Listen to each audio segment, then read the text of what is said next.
Bom, gente, analisados os princípios, analisados por vocês subprincípios, vamos começar a nos divertir agora com os institutos que giram aí no direito cambiário. Começando por essa figurinha que é tão ímpar do nosso título de crédito, que é o endosso. Então, vamos lá, previsto basicamente nos artigos 910 a 920 do Código Civil. Mas antes disso, eu quero fazer aqui um parênteses para vocês. Nós vamos, por diversos momentos, falar em classificação dos títulos de crédito e aqui eu vou colocar apenas a nossa primeira de tantas classificações que veremos. Então, vamos entender isso daqui. Deixa eu colocar aqui um título de crédito, desenhar para ficar visualmente melhor para a gente. Imagina o seguinte, eu tenho um título de crédito em que João é o devedor, e Maria é a credora. Só que nesse daqui, colocou-se o nome de Maria como credora. Nesse daqui, o nome do credor está em branco, apesar do título ser de Maria. Gente, como é o nome, como é essa classificação? A primeira classificação vai dizer que, quando o título de crédito não tiver o nome do credor, ele vai ser chamado de título ao portador. Essa maneira é que vamos dizer que ele é. Quando ele tiver o nome do credor, eu chamarei isso de título nominal. É isso que a gente precisa saber. Títulos ao portador e títulos nominais. Ô, professora, sou eu que escolho, né? Se o título de crédito é ao portador nominal? Não. É a lei que diz. Em regra, todo título de crédito ele é nominal. Então, vamos lá. Aqui, gente, nós vamos tratar dos nossos 4 principais títulos de crédito que costumam estar nas provas de concurso. Letra de câmbio, nota promissória, cheque e duplicata são títulos nominais. E cheque pode ser ao portador. Professora, você errou, você repetiu o cheque. Não. O cheque ele é necessariamente nominal quando ele for acima de R$100. Mas, via de regra, todo título de crédito precisa ser nominal. Gente, é isso que eu digo. Vê se tem uma dificuldade de outro mundo de entender o que é um título ao portador e um título nominal. É só isso. É somente isso. Tem o nome do credor, não tem o nome do credor. Quando eu digo que o título de crédito ele precisa ser nominal por força de lei, eu estou dizendo no momento da sua cobrança, em cartório, no protesto, em execução, no banco, se for o caso. Até porque, e aí deixa eu andar aqui, depois eu volto. Gente, na parte final do nosso material, tem uma parte só de súmulas. A maioria de vocês, e a gente tem esses dados, né, quando chegam para a gente e tudo mais, a maioria de vocês adquirem aqui no nosso curso o combo, que é um curso, por exemplo, é tabelionato junto com o curso de súmulas, né, isso, assinatura e tudo mais. Esse curso de súmula da gente é bem legal, onde a gente analisa as súmulas de maneira aprofundada, empresarial são 2 aulas especificamente, e todas elas estão aqui. Obviamente que lá são aulas em que a gente analisa só súmula, somente isso. Mas não é por causa disso, se você não o adquiriu, que a gente não vai deixar de comentar. Né? Pelos menos as mais importantes, começando por essa, que é a última que está aí, é a súmula 387 do STF, que diz que a cambial, quando era emitida ou aceita com omissões ou em branco, ela pode ser completada pelo credor de boa-fé antes da cobrança do protesto. Então, não é porque você não botou o nome do credor naquele momento da feitura que o título vai ser invalidado, certo? Ele precisa estar nominal no momento de sua cobrança. Ok? Com essa primeira classificação, deixa eu só voltar aqui, que eu andei que só, pronto. Aí, vamos adiante. Imaginem que Maria quer transferir agora esse título para Pedro, porque todo título de crédito é circulável. A circulabilidade ela é inerente aos títulos de crédito. Maria quer transferir para Pedro. Gente, eu te pergunto agora. Maria pode transferir para Pedro? Pode. O que é que ela precisa fazer? Professora, ela precisa endossar. Raciocina comigo. Tem o nome de Maria aqui? Tem não, gente. Se ela quiser transferir para Pedro, basta ela fazer a tradição. Basta ela fazer a entrega do título de crédito. O que é que eu quero dizer? Para você anotar aí no seu caderno, nas suas anotações. O título ao portador transfere-se mediante simples tradição. Vou dizer de novo. O título ao portador transfere-se mediante simples entrega, simples tradição. Agora, quando o título está nominal, não dá para fazer só a tradição, concordam? A tradição até vai continuar existindo na transferência do título nominal, mas a tradição não vai ser suficiente aqui. Não se preocupe que eu vou explicar isso. Então, eu vou dizer assim. O título de crédito nominal, ele também transfere-se mediante tradição. A tradição estará presente sempre, haja vista que você vai passar o papel para frente. Mas, nesse caso, a tradição ela não é suficiente. Vai ter que ser tradição com uma coisa ou tradição com outra coisa. Ou vai ser... Deixa eu fazer o seguinte, gente. Deixa eu apagar aqui só para a gente... Cadê? Só para a gente ficar com uma coisa mais organizada, tá? Pode deixar aí mesmo o que você anotou, mas é só para eu ter mais espaço, para depois não ficar uma coisa muito amontoada, porque a gente vai escrever aqui um bocado.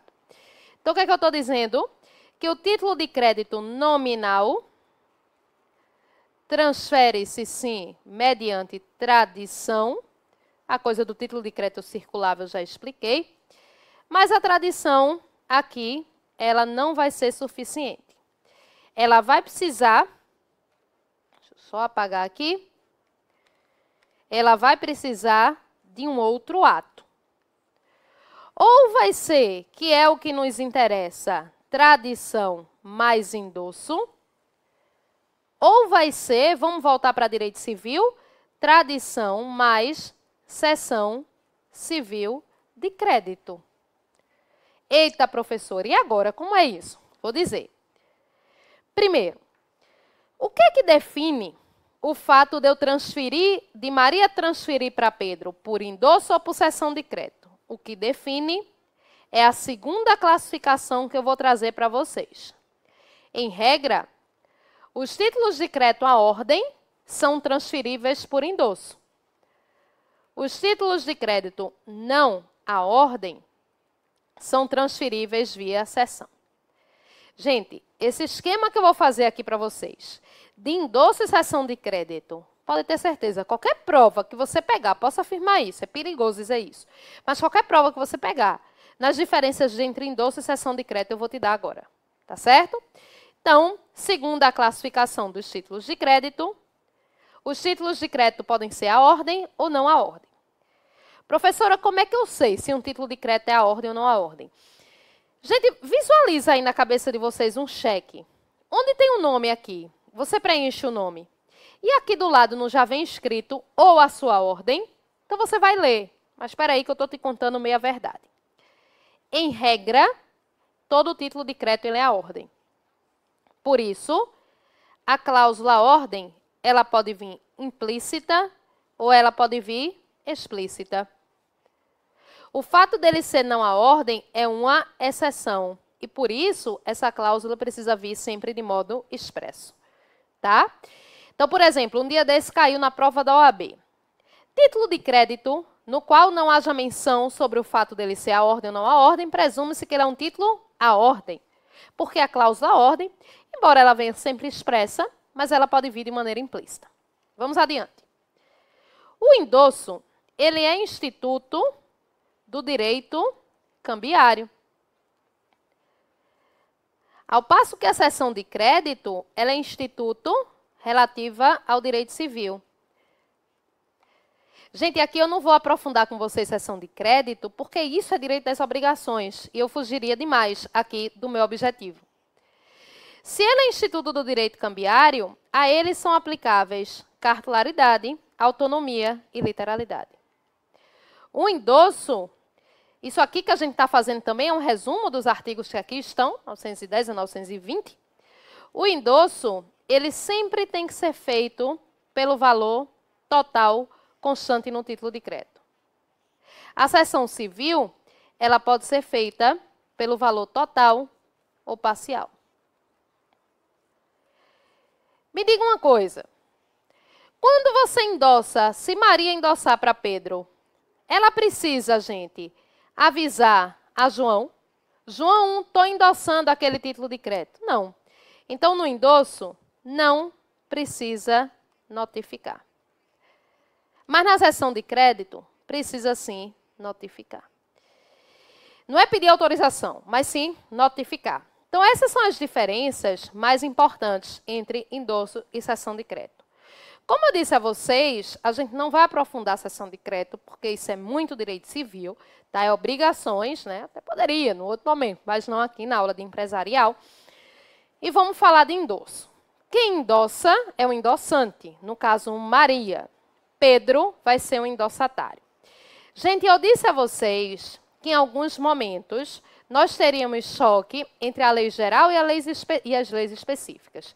O primeiro momento chegou, eu vou explicar para vocês, e é das diferenças mais gritantes que a gente tem da lei geral para a lei específica. Então, peguem aí no Código Civil o artigo 914 e seus parágrafos. Só que eu vou desenhar isso daqui para vocês. Olhem só. Antes de eu falar do Código Civil propriamente dito, imagine o seguinte. Como era o nome das nossas partes? João emitiu um título de crédito para Maria, que por sua vez o repassou para Pedro, que repassou para A, que repassou para B, que repassou para C. Né? Já visto que não existe limite ao número de endosso. João, ele é o nosso emitente aqui. Gente, o que acontece? Eu tenho a regra das leis específicas e eu tenho a regra do Código Civil. Vê só. Pela regra das leis específicas, o endossante responde pelo crédito endossado. Responde o endossante, ou os, no plural, com o emitente. Tá? O que é bem lógico. Aí vem o Código Civil, no artigo 914, e faz um verdadeiro desfavor e diz, olha, em regra, o endossante, depois eu explico por que é desfavor, o endossante não responde. Só quem responde é o emitente. Gente, por que o Código Civil fez um desfavor? Porque, veja só, vamos imaginar que esse título aqui está nas mãos de C. C, muitas vezes, só recebe um título endossado de B porque ele conhece B. Mas ele não conhece João, não. Ele não sabe nem... O João está do outro lado do Brasil. Então, qual é a confiança que C tem? B não vai me transferir uma bomba, não. E eu sei que se esse título não for pago, B é co-obrigado solidário. Então, gente, o Código Civil, ele criou uma regra que destrói com endosso. Se fosse assim, ninguém aceitaria título endossado. O que vale para a gente é saber que C pode cobrar de B, de A, de Pedro, de Maria ou de João, que é o que está nas leis específicas. Pelas leis específicas, esse povo todo aqui se torna co-obrigado solidário, que é a lógica. Aí vê agora, tá? Aí eu concordo com você que o assunto poderia facilitar mais. Aí vê o que vai acontecer. Nas leis específicas, depois eu vou dizer o número delas. É a lei dos títulos de crédito. Está a regra do Código Civil como exceção. No Código Civil está como... Deixa eu dizer de novo. A regra das leis específicas é a exceção do Código Civil. A regra do Código Civil é a exceção das leis específicas. Tá? Então, é isso que acontece. Esse cruzamento aqui é o primeiro grande choque que a gente vai ter. Gente, na prática, e o que costuma cair mais em prova é isso, que é a lógica do endosso. O endossante responde todo mundo, o ou os. Né? No nosso exemplo aqui, são vários. os endossantes respondem. Certo? Bom, regrinha de ouro do endosso. Esse título está na mão de B. B pode cobrar de quem? B, pelas leis específicas, B sempre pode cobrar para trás. B nunca pode cobrar para frente. Para trás, pela regra das leis específicas, todo mundo responde perante B de maneira solidária. Todo mundo é co-obrigado solidário. E aí, gente, quem for pagando vai se havendo com outro de maneira regressiva até você chegar em João, que é o emitente. Gente, é importante que vocês entendam isso daqui, porque isso vai influenciar diretamente na história do protesto. Aí você diz, tá, professora, né, que é a maior pergunta que a gente ouve aqui. E na prova, quando cair, eu vou aplicar o quê? A lei geral, a lei específica. Isso é mais fácil a gente explicar quando a gente está fazendo questão. Mas como não é nesse momento que a gente está fazendo isso, mas eu vou te ensinar. Também não tem bicho de 7 cabeças, não. É assim. Quando o enunciado disser, em relação aos títulos de crédito, em relação às cártulas, ao direito cambiário, quando o enunciado não lhe disser o nome de um título de crédito, eu aplico o Código Civil.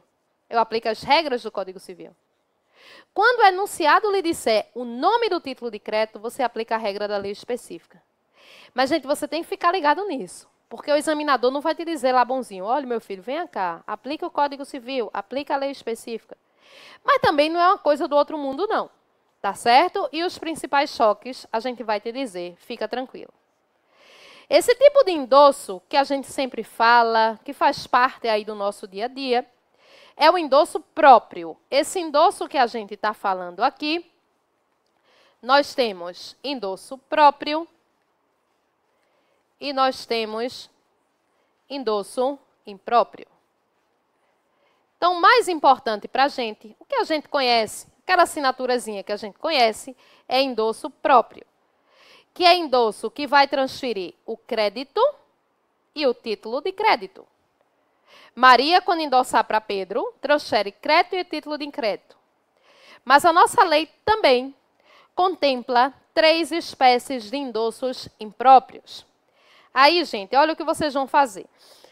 Né? Aqui a gente vai fazendo certas escolhas. Vejam, literalmente aqui, quando acabarmos o título de crédito, a gente tem um semestre de faculdade. Estava dizendo a vocês que hoje de manhã estava dando aula disso. É um semestre inteiro de faculdade falando de título de crédito. Então, a gente tem que fazer certas escolhas do que mais cai em prova de concurso, do que a gente acha que é fundamental para você desenvolver alguns pontos sozinhos. E aqui eu coloquei outro lembrete para você. Lembrete é sempre a sua parte. Ao passo que aqui eu tenho endosso próprio, aqui eu coloquei as 3 espécies de endosso impróprio. Mandato, póstumo e caução. Coloquei o artigo do código de cada um, coloquei o que é, o conceito e um exemplo bem didático. Então, essa parte é sua, para você estudar. Mas se ficar alguma dúvida, me acione, que a gente fala disso aqui para você. Tá certo? Bom, vamos ver agora. Então, esses são os aspectos mais importantes acerca do endosso. Vamos ver agora, gente, um outro instituto do direito cambiário, que também é bem peculiar e que costuma cair em nossas provas, que é a figura do aval. E aí eu sempre faço o seguinte, até para ajudá-los em direito civil, e porque eu acho que é a melhor forma de se fazer, eu sempre analiso o aval com a sua irmã do direito civil, que é a fiança. Tanto apontando distinções como semelhanças. E de modo que, no final das contas, isso é o tipo de assunto que pode cair, tanto em civil quanto empresarial. Então, por isso que a gente fala. Gente, quando você pegar um edital aí do seu concurso, se você, de repente, tiver uma parte só de direito empresarial ou comercial, e quando você estiver lendo e não encontrar título de crédito, não comemore. Veja se não está dentro do Código Civil, veja se não está na parte de civil, certo? Às vezes está lá, não está na parte de empresarial, porque trata dessa parte aqui do Código Civil. Gente, pessoas leigas costumam confundir muito aval e fiança. Por quê, hein? Por que é tão comum disso acontecer? A gente não pode fazer isso, mas as pessoas leigas costumam confundir. Porque ambos, quando você é avalista ou fiador de alguém, você está dando o quê em garantia, hein? que eu dou em garantia quando alguém me chama, quando alguém me faz esse desfavor para eu ser avalista ou fiador de alguém? Eu estou dando em garantia o meu próprio nome. É como se, né, entre aspas, eu estivesse me dando em garantia. Vê que coisa séria. Por isso, gente, que aval e fiança são confundidos. Porque ambos são espécies de garantias pessoais. Você está dando em garantia a sua palavra. Dificilmente a gente vê em prova a expressão garantia pessoal. É mais comum a gente se deparar com a expressão garantia fidejussória. Ambos são espécies de garantias baseadas na fidúcia, na confiança. Tá? Eu vou criar aqui um exemplo e vou com ele até o fim e vai ficar bem fácil de vocês entenderem. Maria é devedora, João é credor e Igor é o garantidor. Tá? Garantidor em sentido amplo. O que é que vai acontecer aqui? No caso do aval e da fiança, eles têm esse ponto de semelhança. Percebam como a gente vai estudar esse assunto. Eu fiz 2 quadros. Eu fiz um quadro com pontos de semelhança e um quadro com pontos de diferença. Então, vejam só, gente. Depois eu volto para outro quadro. A gente vai ficar indo e voltando. Mesmo que as pessoas leigas façam confusão nesses 2 institutos, vocês não podem fazer. Sabe por quê? Porque, via de regra, o aval garante o pagamento de título de crédito. Até porque o aval ele é instituto do direito cambiário. Já a fiança, em regra, ela garante o pagamento de contrato. Até porque a fiança ela é instituto atinente ao direito civil. Lembrando que se o aval é instituto do direito cambiário, a ele são aplicáveis cartularidade, autonomia e literalidade. Gente, então, por exemplo, quando a pessoa chega assim e diz, eu digo que um dia eu vou fazer uma tese, um dia que eu tiver tempo, que eu acho que é só na outra vida, eu vou fazer uma tese assim, meio inútil, para constatar uma coisa que eu vejo, principalmente dando aula de civil. O povo fala muito de sogra, né? O povo tem muita piadinha com sogra. Mas, gente, a figura jurídica que mais problema traz numa família é o tal do cunhado. Não é nem a cunhada, é o cunhado, tá? Professora, porque eu comprei uma moto em nome do meu cunhado e ele não está pagando. Professora, porque eu fui fiador, eu fui avalista do meu cunhado. Olhe, é só problema envolvendo o direito civil. Afinal de contas, o direito civil nada mais é do que uma grande caixinha de problemas e baixarias, né? E aí é bem legal estudar por causa disso. Que é uma coisa seca, mas é legal também de estudar. Gente, então da próxima vez que a pessoa chegar para você, para dizer que foi avalista do contrato de locação do cunhado, você sabe que ela não foi avalista, ela foi fiadora. Por outro lado, o artigo 897 diz, o pagamento de título de crédito, ele pode ser garantido por aval. Quer dizer, aval não é requisito do título de crédito, mas, se o credor exigir, você tem que arrumar um avalista. O conselho que eu dou para vocês, gente, é assistir essa parte aqui, ou, se você estiver assistindo no celular, que você não deixe de fazer a impressão do material, porque como eu fiz questão de deixar o quadro todo na mesma coisinha aí, no mesmo slide, ficou bem pequenininho. Inclusive, esse ponto final aqui engoliu, né? Mas não tem problema não que a gente explica. Aqui, depois eu volto para a outorga conjugal. Ambos têm outro ponto de semelhança, que é a forma escrita. A fiança é um dos poucos contratos que exige a forma escrita. O aval, haja vista a literalidade, sempre precisa ser por escrito. Mas mesmo aqui eu tenho uma diferença. Por quê? O aval só pode ser dado no próprio título de crédito, pela literalidade, artigo 898. A fiança, ela pode ser feita junto do contrato principal. Às vezes não vem. O contrato de locação e a última cláusula é uma fiança. Então, você pode tê-la no contrato principal. Mas você também pode ter a fiança em apartado. O aval, endosso, aval, gente, não podem ser apartados. Mas deixa eu te dizer uma coisa. É uma coisa que eu nunca vi na prática, mas para efeito de prova é importante a gente dizer. Aval, endosso, tudo é feito no próprio título de crédito, tá certo? Mas se acabar o espaço, tem um monte de gente com assinatura enorme. Se acabar o espaço, o que é que você tem que fazer? Você tem que colar uma folhinha que se chama folha de alongue, do verbo alongar. Sabe aquele negócio que você faz em cartório, quando você vai vender o seu carro, que não tem espaço para as assinaturas, não se coloca uma folhinha ali? É naquele mesmo sentido, tá? Mas no nosso caso aqui se chama de folha de alongue. Então, endosso, aval, sempre no próprio título de crédito. Mas aí eu quero explicar para vocês a dicção do que está aqui no artigo 898, em seus parágrafos, que é uma bobagem, é um mero decoreba, mas você não vai perder uma questão dessa numa prova. Então, vem aqui para eu te explicar. A gente tem que entender, pelo nosso Código Civil, voltando aqui um pouquinho de novo em endosso, gente, nunca dá para a gente dissociar esses assuntos uns dos outros.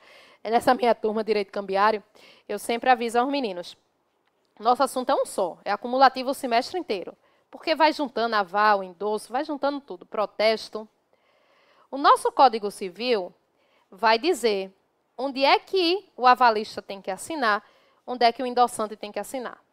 Sempre no próprio título de crédito. Então, o avalista assina aqui, o avalista assina aqui, endossante assina aqui, endossante assina aqui. Sim, professor, e você abriu um parênteses, parou para falar isso? Não, peraí, deixa eu contar o resto da história. A parte da frente do título de crédito é o anverso. A parte de trás é o verso. A parte da frente do título de crédito é o anverso. A parte de trás ela é o verso. Aval e endosso, pelo Código Civil, podem ser dados no verso ou no anverso. Mas tem uma diferençazinha assim, para você memorizar. Gente, isso aqui é puramente decoreba, mas eu vou te dar uma ajuda como decorar. O endosso, para ser atrás do título de crédito, basta que haja uma simples assinatura.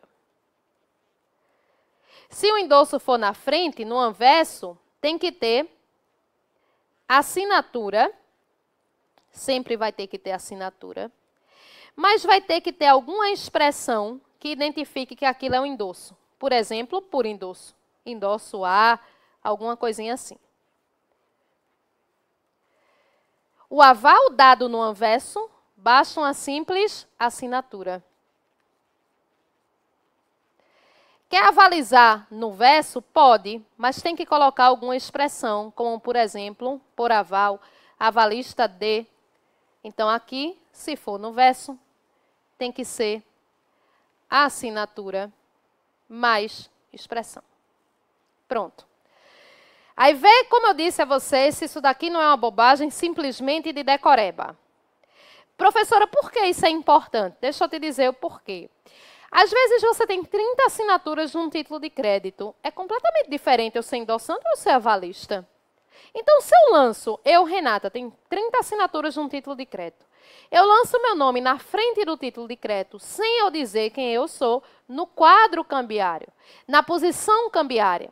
Quando eu não digo quem eu sou, uma assinatura lançada no anverso de um título de crédito, eu sou avalista. Então, eu tenho que ter, a lei tem que ter mecanismos de identificar quem é endossante e quem é avalista. Gente, a dica que eu dou a você, não sei se você vai lhe ajudar, mas a dica que eu dou é a seguinte, faz assim, ó. Normalmente a gente vê um endosso, assinaturazinha atrás, não é isso? Se você decorar esse aqui é o contrário, esse aqui é o contrário, esse aqui é o contrário.